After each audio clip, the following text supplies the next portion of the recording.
जय Hind all of you. मैं आदित्य स्वागत करता हूं आप सभी का आपके अपने YouTube channel IQ Gurukul classes पर।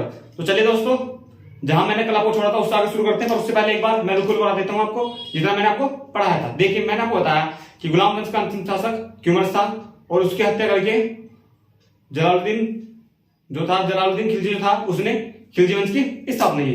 जो जलालुद्दीन खिलजी का जेके का दो भतीजा था, उसका दामाद वह कौन था? अलाउद्दीन खिलजी था। और अलाउद्दीन खिलजी ने जेके की हत्या करके खुद को सुल्तान घोषित किया। फिर मैंने आपको बताया कि अलाउद्दीन खिलजी के जो प्रमुख उसके सेनापति थे वह कौन कौन थे?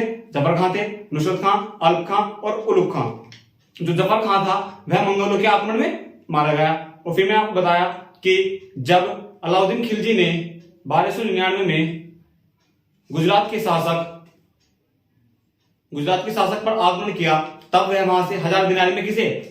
मलिक काफूर को खरीद कर लाया, क्योंकि उसने 1000 दिनार में खरीदा था, इसलिए मलिक काफूर को क्या कहलाया? 1000 दिनारी कहलाया। चलिए अब इससे आगे पढ़ाना शुरू करता हूं मैं आपको। किसके बारे में? अलाउद्दीन खिलजी। ठीक है, मैंने आपको बताया कि अलाउद्दीन खिलजी जो था इसके जो चार गुलाम थे उनके बारे में बताया। मैंने आपको बताया किसके बारे में? मलिक काफूर। इसको कहते हैं क्या? 1000 दिनारी। यह कौन था? यह है अलाउद्दीन खिलजी के यानी एके के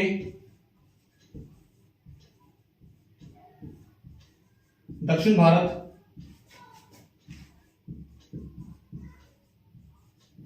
अभियानों का सेनापति था। यह कौन था? मलिक काफूर। कौन था?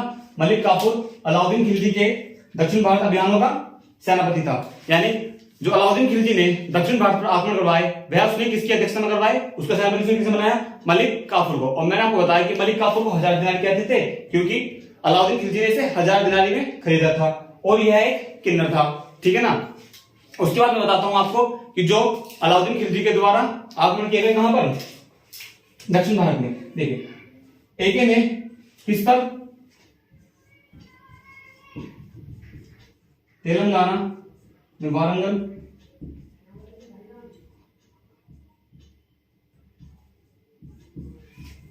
जो काकतीय वंश था, कौन सा वंश? काकतीय वंश के शासक, काकतीय वंशी शासक कौन थे? प्रताप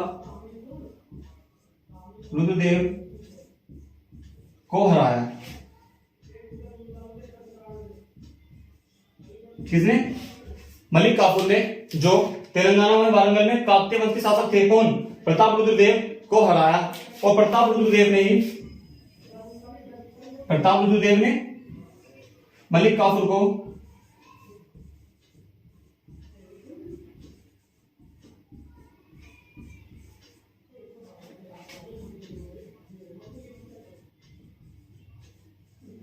कोहिनूर,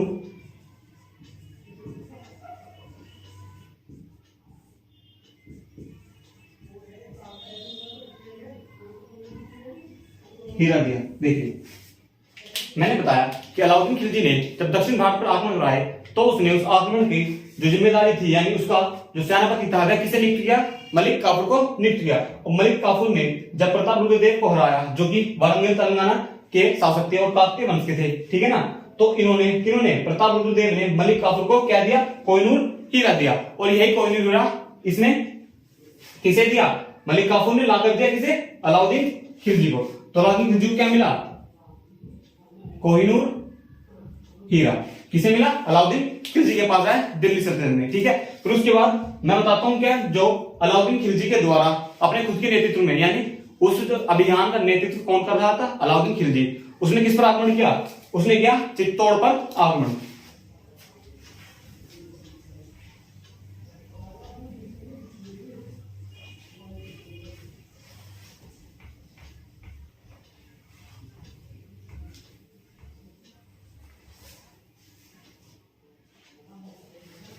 देखिए अलाउद्दीन खिलजी द्वारा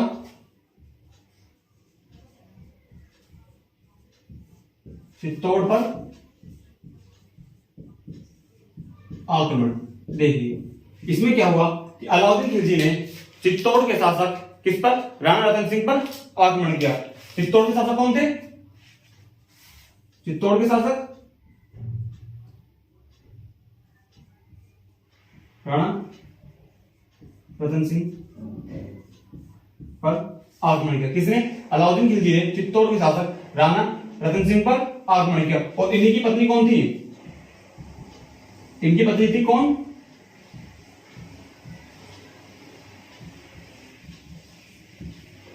पद्मावती। देखिए कब? 1208 सॉरी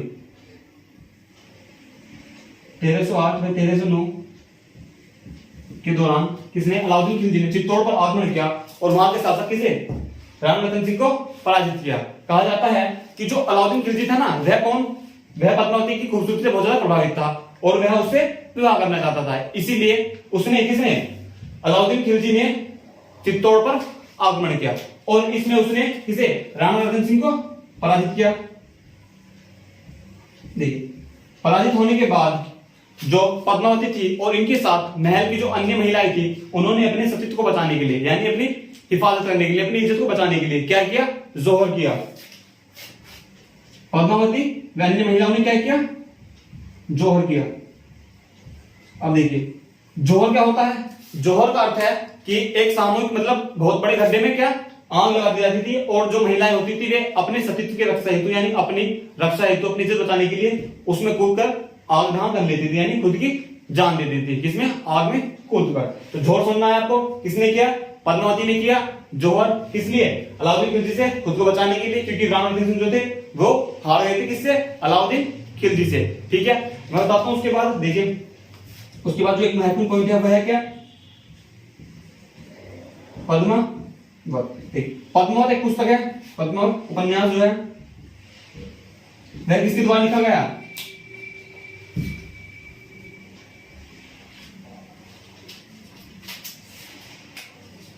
पद्मावत पुस्तक मलिक मोहम्मद जैसी द्वारा शेर शाह सूरी के टाइम पर, यानी 1540 में, लगभग 1540 से 45 के बीच में पद्मावत पुस्तक की रचना की। किसने? मलिक मोहम्मद जैसी ने पद्मावत की रचना की। ठीक है, मैंने आपको बताया किसका? अलाउद्दीन खिलजी का चित्तौड़ आक्रमण। चित्तौड़ आक्रमण इसलिए क्यों किया? कहा जाता है कि इतिहासकार कहते हैं कि ये किसे? पद्मावती को प्राप्त करना चाहता था। ठीक है, और इसने किसे हराया चित्तौड़ आक्रमण के दौरान? इसने चित्तौड़ आक्रमण के दौरान राणा रतन सिंह को पराजित किया और जो पद्मावती थी उन्होंने महल की अन्य महिलाओं के साथ क्या? जोहर किया। पद्मावत पुस्तक किसके द्वारा लिखी गई? मलिक मोहम्मद जैसी के द्वारा।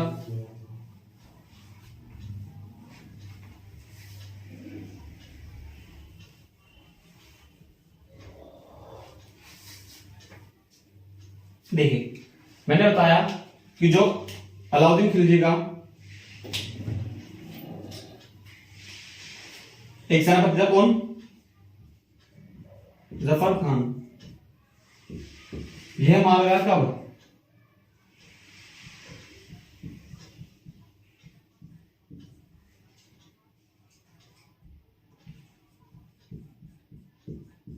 मंगोलों के आक्रमण के दौरान।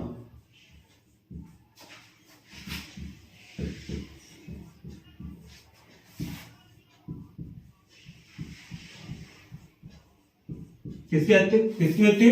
जफर खान। यह कौन था? यह अलाउद्दीन खिलजी के प्रमुख सेनापतियों में से एक था। ठीक है, देखिए अलाउद्दीन खिलजी जो था इसके शासनकाल में क्या हुए? सर्वाधिक मंगोल आक्रमण। किसके शासनकाल में हुए सर्वाधिक मंगोल आक्रमण? जो दिल्ली सल्तनत के जितने सुल्तान हुए उनमें अलाउद्दीन खिलजी जो था इसके समय में सर्वाधिक मंगोल आक्रमण हुए और एक मंगोल आक्रमण के दौरान ही जो उसका सेनापति था कौन? जफर खान, वह मारा गया। ठीक है, तो मैंने आपको बताया अलाउद्दीन के प्रमुख किसके बारे में? अभियानों के बारे में। अब मैं बताता हूं अलाउद्दीन द्वारा किए गए कुछ निर्माण कार्य।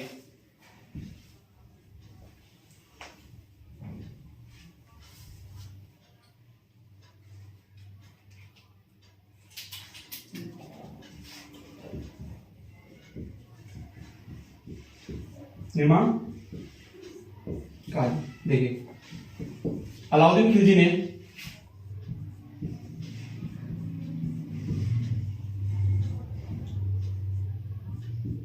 अलाई मीनार कहां पर? दिल्ली में। अलाई दरवाजा, देखिए मैंने आपको बताया कि कुतुबुद्दीन ऐबक ने दिल्ली में कुव्वतुल इस्लाम मस्जिद का निर्माण कराया और उसके समान सामने एक द्वार का निर्माण करवाया जिसे कहा गया क्या? अलाई दरवाजा। किसने करवाया यह निर्माण? अलाउद्दीन खिलजी ने। कहां पर? दिल्ली में। किसका? अलाई मीनार का, अलाई दरवाजा, हौज खास,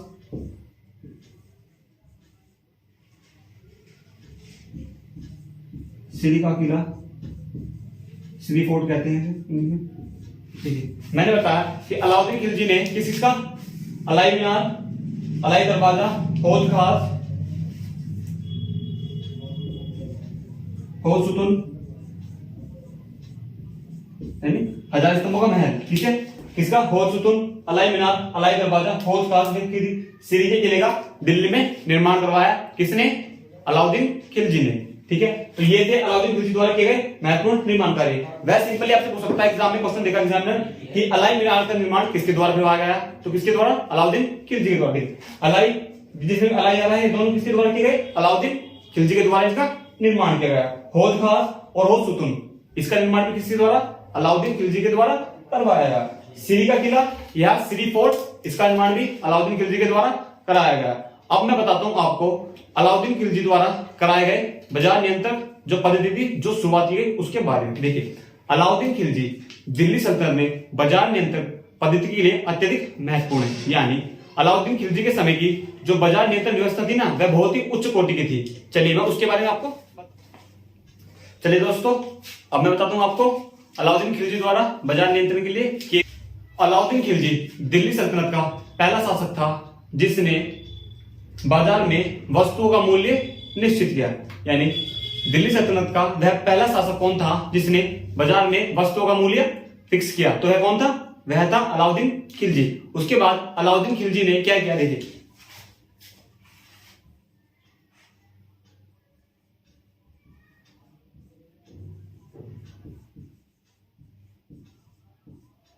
वस्तुओं का मूल्य क्या किया इसने? निश्चित किया।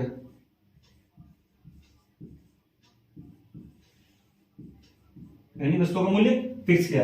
इसने क्या किया? इसने बाजार को 3 भागों में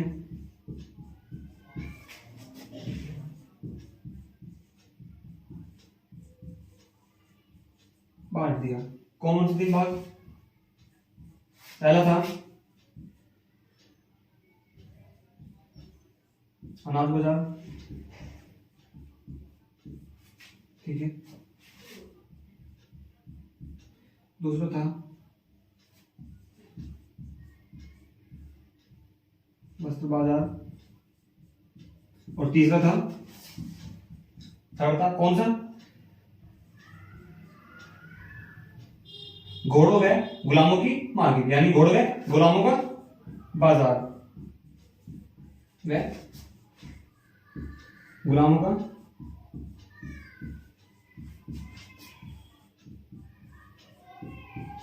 बाजार। देखिए मैंने आपको बताया कि जो अलाउद्दीन खिलजी था वह पहला शासक था जिसने घोड़ों पर दाग लगवाने की प्रथा, वह क्या अपने सैनिकों का हुलिया लिखवाया। इसने ही अपने सैनिकों को नगद वेतन देना शुरू किया। ठीक है, और यही पहला शासक था दिल्ली सल्तनत का जिसने वस्तुओं का मूल्य निश्चित किया अपने बाजार में। फिर इसने बाजार को 3 भागों में विभाजित किया। कौन सा बाजार? अनाज बाजार, वस्त्र बाजार और घोड़ों व गुलामों की मार्केट। ठीक है ना, इस तरह से इसने बाजार को 3 भागों में विभाजित किया। और बाजारों में मूल्य, एक कोई व्यक्ति किसी वस्तु को निश्चित मूल्य से अधिक में न बेचे, इसीलिए इसने उसके लिए कुछ विभागों का निर्माण किया। किसने? अलाउद्दीन खिलजी ने। देखिए मैंने क्या बताया कि अलाउद्दीन खिलजी ने वस्तु के मूल्य को निश्चित किया और बाजार को 3 भागों में विभाजित किया। कोई व्यक्ति किसी वस्तु को एक निश्चित मूल्य से अधिक पर न बेचे, इसीलिए अलाउद्दीन खिलजी ने क्या किया?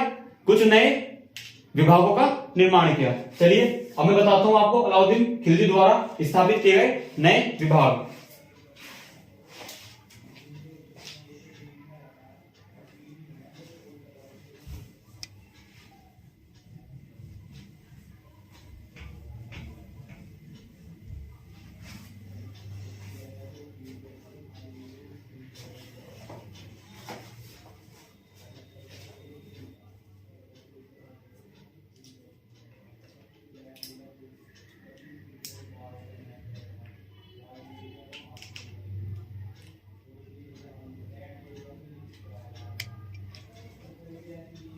चलिए आइए मैं बताता हूं आपको अलाउद्दीन खिलजी द्वारा बनाए गए नए विभाग। देखिए इसमें सेनाई मंडी, देखिए इसने क्या किया, सेनाई मंडी नामक एक विभाग का निर्धारण किया, विभाग का निर्माण किया। किसने? अलाउद्दीन खिलजी ने। फिर एक विभाग बनाया दीवान-ए रियासत। फिर एक विभाग बनाया दीवान-ए मुस्कुराहट। ठीक है, देखिए सेनाई मंडी, दीवानी रियासत और दीवानी मुस्कुराहट, यह विभाग बनाया गया किसके द्वारा? अलाउद्दीन खिलजी के द्वारा। देखिए जो सेनाई मंडी और दीवानी रियासत विभाग थे, यह विभाग किस लिए बनाए गए? ताकि बाजार में वस्तुओं के मूल्य को निर्धारित किया जा सके। ठीक है, उसके लिए अलाउद्दीन खिलजी ने इन दो विभागों की स्थापना की। और इसने दीवान मुस्तखराज जो विभाग बनाया, वह बनाया जो बकाया धन है उसे वसूलने के लिए। किस लिए बनाया? बकाया धन वसूलने के लिए। बकाया धन वसूलने के लिए अलाउद्दीन खिलजी ने कौन से विभाग का निर्माण किया? दीवाने मुस्तखराज। और देखिए यह सेनाई मंडी, जिसे बरीद भी कहा जाता है। और देखिए सेनाई मंडी और एक विभाग बनाया कौन सा? बरीद। यह कौन था?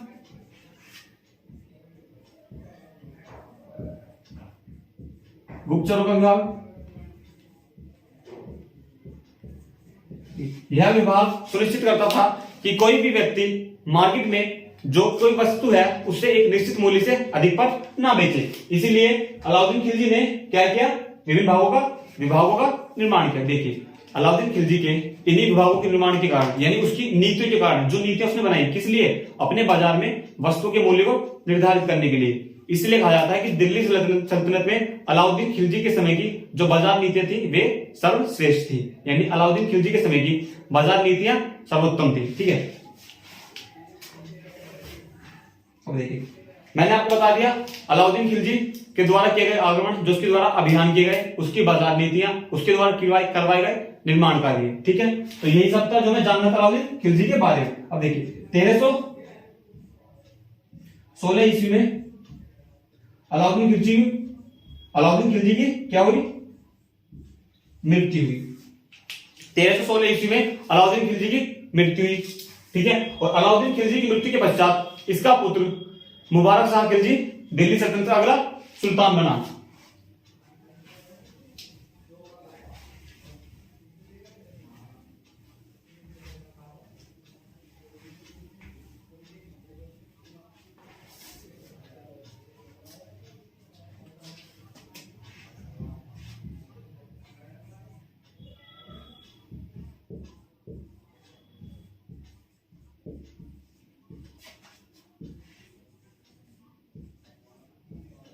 मुबारक शाह खिलजी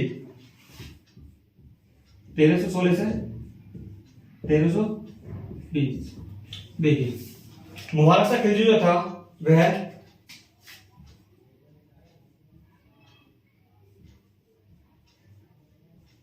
अलाउद्दीन खिलजी का बेटा था।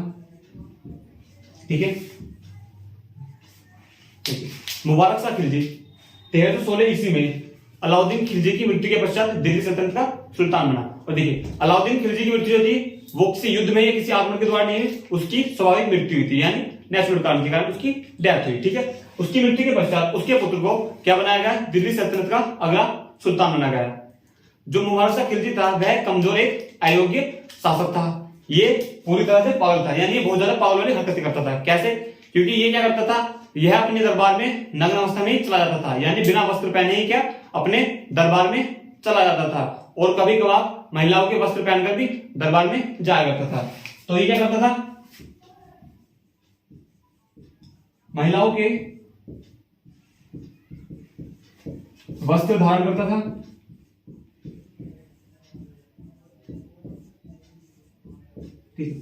इसने क्या किया, इसने खुद को ही खलीफा घोषित किया, यानी धर्म का प्रधान, इस्लाम धर्म का प्रधान। इसने स्वयं को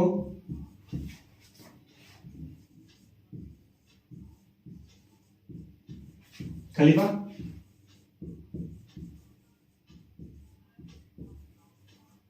घोषित किया। देखिए मुबारक शाह खिलजी ने क्या किया, इसने स्वयं को खलीफा घोषित किया। देखिए क्योंकि इसने स्वयं को खलीफा घोषित किया तो इसी बात से जो लोग थे वे इसके बहुत ज्यादा खिलाफ हो गए, और इसी के दरबार के लोगों में से एक ने, जिसका नाम था क्या, खुसरो खां, उसने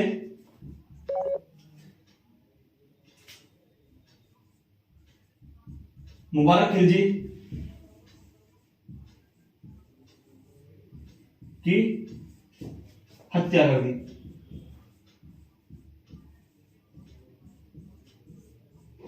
क्योंकि इसने स्वयं को क्या खलीफा घोषित किया, तो इस बात से जो जनता थी वो इसके खिलाफ हो गई, और यह एक अयोग्य शासक भी था। इसी कारण जो इसके दरबार के लोग थे उन्हीं में से एक ने, किसने, खुसरो खां ने इसकी हत्या कर क्या खुद को नया सुल्तान घोषित किया। परंतु ये कैसे सुल्तान बन पाया खुसरो खां? नहीं, जब इसने खुद को सुल्तान घोषित किया, कभी गाजी मलिक, जो कि कौन था, गाजी मलिक जो कि मुबारक शाह का सेनापति था। कौन? गाजी मलिक। गाजी मलिक ने क्या किया, उसने खुसरो खां को हराया किसमें,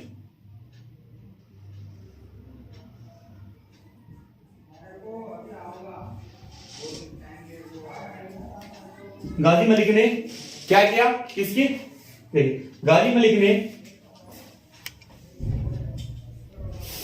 हौज खास के युद्ध में किसे, खुसरो खां को पराजित किया और उसकी हत्या कर दी। और उसकी हत्या करने के पश्चात गाजी मलिक ने एक नए वंश की शुरुआत की, जिसका नाम था क्या, तुगलक वंश। चलिए देखिए ये सब मैंने आपको पढ़ा दिया, और अब मैं पढ़ाता हूं आपको उसके बाद किसके, गाजी मलिक द्वारा स्थापित किए गए नए वंश के बारे में। अगला वंश कौन सा था,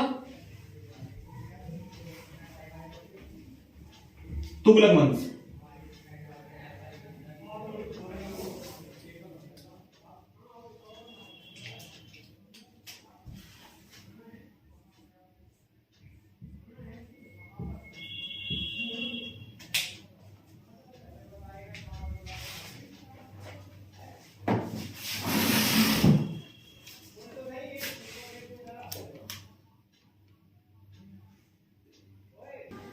चलिए अब मैं पढ़ाता हूं आपको अगले वंश के बारे में, किसके, तुगलक वंश के बारे में। देखिए मैंने आपको स्टार्टिंग में बताया था कि दिल्ली सल्तनत में कौन कौन से वंश आए, और मैंने आपको बताया कि किस वंश ने कितने समय तक दिल्ली सल्तनत पर शासन किया। तभी मैंने आपको बताया था कि तुगलक वंश दिल्ली सल्तनत में सबसे लंबे समय तक शासन करने वाला वंश था।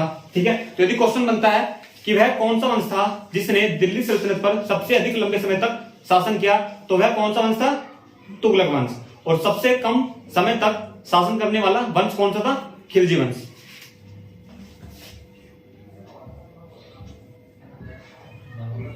तुगलक वंश।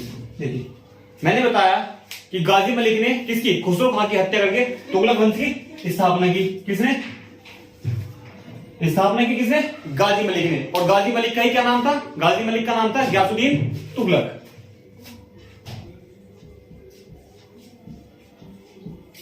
गयासुद्दीन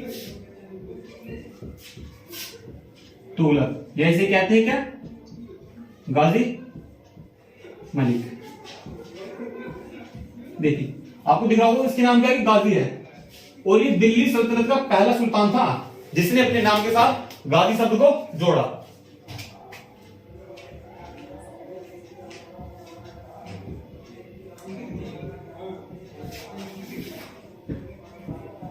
गाजी शब्द का प्रयोग करने वाला दिल्ली सल्तनत का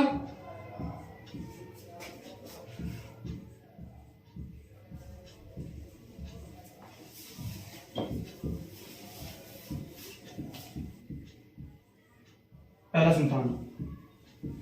जब मैंने स्टार्टिंग में पढ़ाना शुरू किया तब मैंने बताया था कि सर्वप्रथम जो पहले मुसलमान था वह किसने ली थी गाजी की उपाधि, मोहम्मद महमूद गजनवी ने, उसने गाजी की उपाधि धारण की थी, मैंने आपको बताया था। और दिल्ली सल्तनत में पहली बार गाजी शब्द अपने नाम से किसने जोड़ा, गयासुद्दीन तुगलक ने। ठीक है, देखिए गयासुद्दीन तुगलक ने ही पहली बार दिल्ली सल्तनत में कृषि के लिए नहरों का निर्माण प्रारंभ करवाया।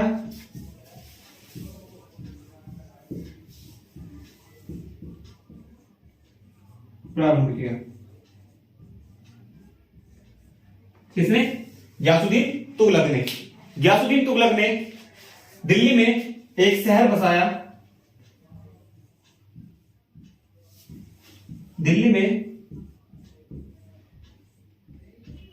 तुगलका बाद की स्थापना की। किसने, गयासुद्दीन तुगलक ने। देखिए मैंने आपको बताया था कि अलाउद्दीन खिलजी के समय, मैंने बताया कि बलबन के समय काल से लेकर मोहम्मद बिन तुगलक के समय तक जो कौन थे, तोताए हिंद यानी अमीर खुसरो थे, वो दिल्ली सल्तनत में रहे। और वो शिष्य थे किसके, निजामुद्दीन औलिया के। जो निजामुद्दीन औलिया थे वो उनके बहुत कटु संबंध थे किनके साथ, गयासुद्दीन तुगलक के साथ। किसके, निजामुद्दीन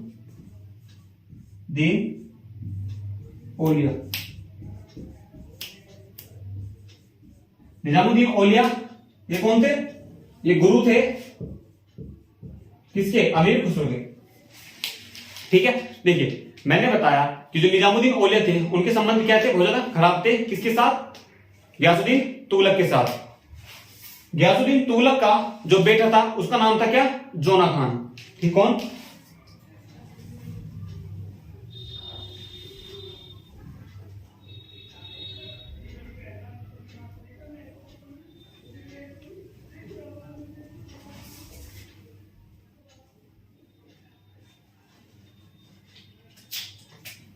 गयासुद्दीन तुगलक का जो पुत्र था उसका नाम क्या था, जोना खान। और जोना खान को ही क्या, मोहम्मद बिन तुगलक के नाम से जाना जाता है। ठीक है, तो कल मैं बताऊंगा आपको मोहम्मद बिन तुगलक के बारे में और गयासुद्दीन तुगलक के द्वारा करवाए गए नहरों का निर्माण, और उसके द्वारा जब किसने, निजामुद्दीन औलिया ने कहा था किसे, गयासुद्दीन तुगलक को, कि हुनुज दिल्ली दूरस्ते। जो एक फेमस बहुत ज्यादा प्रसिद्ध लाइन आपने सुनी होगी कि अभी दिल्ली दूर है। ये लाइन किसने कही थी, निजामुद्दीन औलिया ने। किसे, गयासुद्दीन तुगलक को, कि हुनुज दिल्ली दूरस्ते, कि अभी दिल्ली दूर है। इससे आगे पढ़ाऊंगा आपको कल। उम्मीद करता हूं कि आपको क्लास पसंद आई होगी। यदि क्लास पसंद आए तो इसे लाइक कीजिएगा, शेयर कीजिएगा और चैनल को सब्सक्राइब कीजिएगा। मिलेंगे आपसे कल, तब तक पढ़ते रहिए, मस्त रहिए। जय हिंद, जय भारत।